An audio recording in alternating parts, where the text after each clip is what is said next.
And good morning. It's Monday, March 15th, 2016. Welcome to Delta Daybreak. I'm Candace Red. And I'm Riley Hill. All right, so we have the latest information on the flooding right here in Mississippi. But first, let's go ahead and talk about the weather. Riley, what's going on there? Do we need to expect more rain?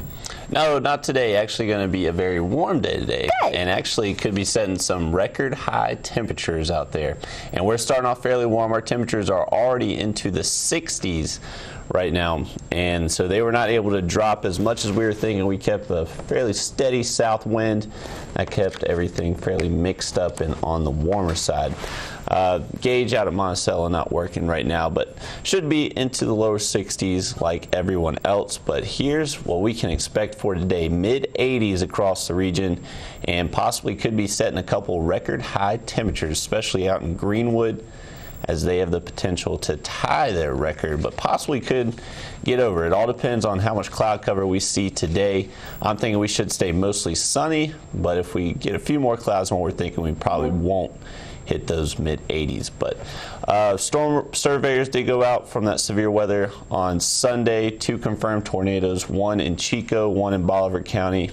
I'll have all the details on that coming up. All right, thanks, Riley. Well, Greenville police are investigating a deadly shooting. 21-year-old Jerry McCone Jr. and 21-year-old Demetric Purnell. They're both behind bars for allegedly shooting and killing 44-year-old Stephen Kaysen. Now, this deadly shooting happened Saturday morning at the Franklin Apartments, and that's located in the 300 block of West Alexander Street. When police got there, they found the body of the victim. Police believe Kaysen died after getting shot 2 times. Purnell is in jail on a $2 million bond for this alleged murder. Macon, however, does not have bond at this time. And Greenville Mayor Eric Simmons says more than 600 homes are damaged and several roads are still closed. Now, according to some Mississippi River Valley mayors, the weekend storms caused record damage and floods may strike again if smaller rivers overflow. Now, the mayors are part of the Mississippi River Cities and Towns Initiative, which is a coalition of 70 cities along the river. Now, during a press conference Monday, the group said flooding caused structural damage to hundreds of homes and forced residents to evacuate. Keeping our eye on the flood waters, well, some Greenville residents say their streets have been flooded for several days due to heavy rainfall. Well, as Melanie Dotson reports, some residents are actually blaming city leaders. Greenville residents say excessive flooding is nothing new in some areas. We're told this has been an ongoing problem for more than 20 years. But because of heavy rainfall Wednesday night, some residents say the problem has gotten worse. Jerry Drayton lives on Duncan Drive, a street that now looks like a river. He feels his neighborhood has been neglected by city officials. This water hadn't receded in any way, maybe 1 or 2 feet. And I called the city hall, tried to talk to somebody. They put me on hold, and I never did get anybody. Nobody never did call or respond to my call. According to Drayton, the city began working on the drainage system, starting with the pumps. He tells us the only other assistance his neighborhood has received were sandbags. We don't need sandbags, as you can see. What we need is somebody to go to the city hall, find the schematic to the drain system out here. Hopefully we'll get some kind of relief. But otherwise, if it rains anymore like it did the first 2 days, the water will be in our houses. And the only reason it's not in our houses right now is simply because the streets are low and our houses is up. Neighbors tell us they've been trapped inside their homes for 3 days. Drayton believes the city has rescue resources but are not using them. Once this happened, I know that they could have sent someone out here to ask the neighbor, is there a way that they can get somebody to come out here and ask the neighbors. They can use a boat if they have to. They do it with the sheriff department. I see it all on television. Ask the neighbors, is there anything that they need? Is there any way that they can help them? That's what we need. We're taxpayers just like everybody else. Well, the war against mosquitoes in Mississippi is far from over. The Mississippi Delta can't seem to catch a break after heavy flooding leaves standing water to attract more pesky bugs. They bite, they're annoying, and they make you itch. I'm talking about mosquitoes. We have a lot of water here in the Delta. We have a lot of agriculture, rice fields that are flooded, and those breed mosquitoes. Chris New is the supervisor for Vector Disease Control International. It's the mosquito control contractor for the city of Greenville. VDCI uses different methods to control mosquitoes, including surveillance, public education, and biological control. We're probably going to start our larvicide next week and just see what's out there. But yeah, we could definitely see a hatch off of floodwater mosquitoes in the next 3 weeks. According to the Mississippi State Department of Health, there are at least 4 viruses carried by mosquitoes in Mississippi, West Nile, and 3 types of encephalitis. As of right now, the Zika virus is no threat to the Mississippi Delta. It's a mosquito-borne virus that may cause devastating birth defects if contracted during pregnancy. Director of CDC Thomas Frieden says cases in Puerto Rico, however, are doubling every day. By April, we're likely to see widespread transmission in Puerto Rico, and by June, mosquito season is likely to start in parts of the U.S. where the mosquito that can spread Zika is present. There are basically 2 ways to prevent problems from mosquito bites. The first is to control or reduce mosquito populations. The second, just simply avoid being bitten. Window screens and make sure your home is sealed good to not let these mosquitoes in at night, because that's another place that you're likely to get bitten. Remember, repellents like DEET can help reduce mosquito bites as well. In the studio, I'm Candace Red for WXVT News. And keeping our eye on the floodwaters, well, a state of emergency has been declared, and this for the city of Cleveland. The declaration will allow city workers to assist residents on their private property. Now, the declaration is also a request for outside assistance as well. The city is asking residents to avoid driving on any closed streets. The Cleveland Police Department is out checking for drivers to make sure they are staying safe and off the roads. If you live inside the corporate limits and have experienced flooding in your home, those are the numbers that you should call. Go ahead and call the police department as well as Public Works, as you can see there on your screen.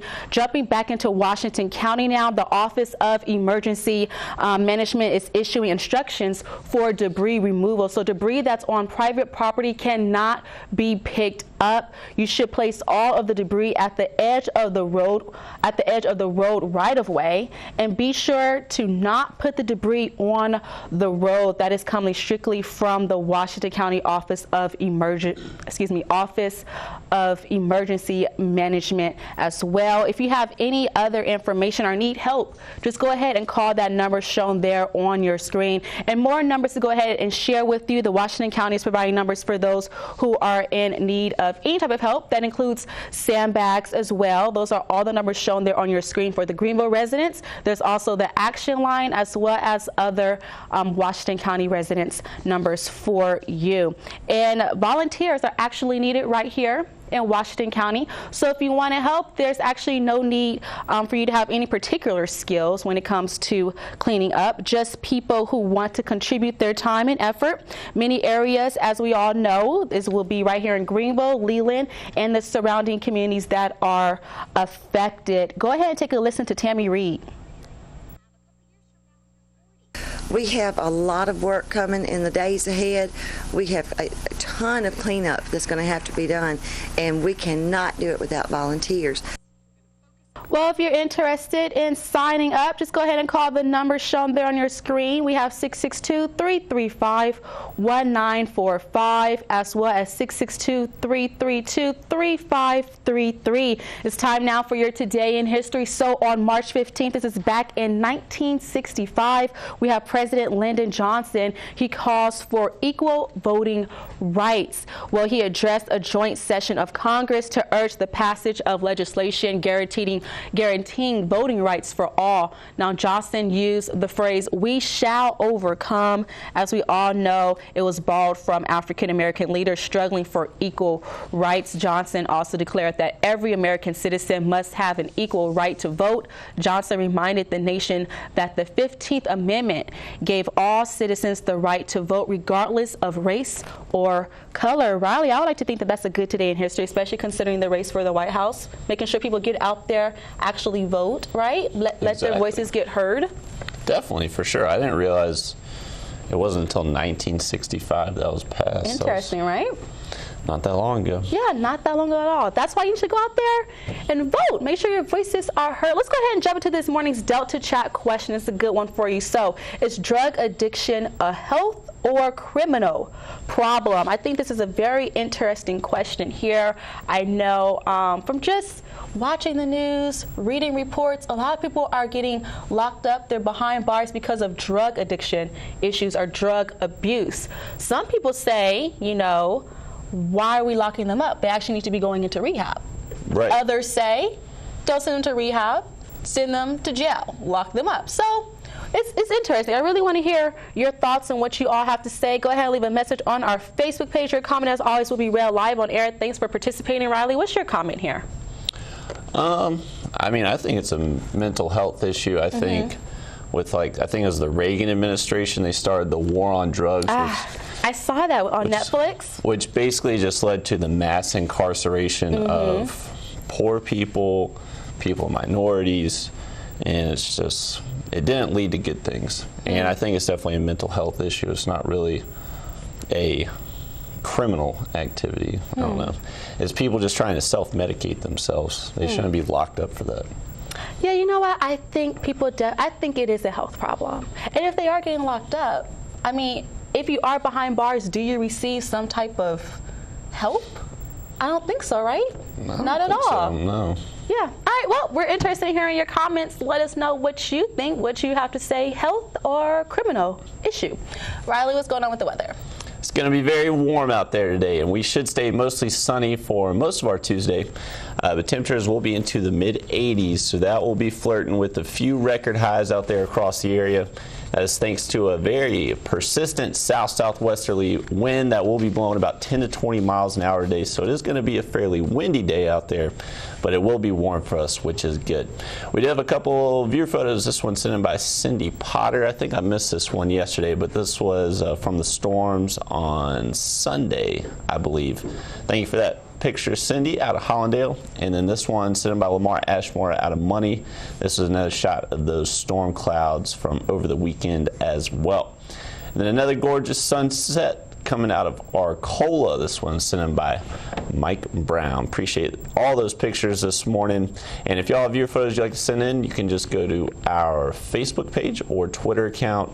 Just make sure you include your name and location. And once again, storm surveyors did go out yesterday. 2 confirmed tornadoes from the severe weather on Sunday. And I'll kind of talk about that after the break. Riley, are you a smoker? No.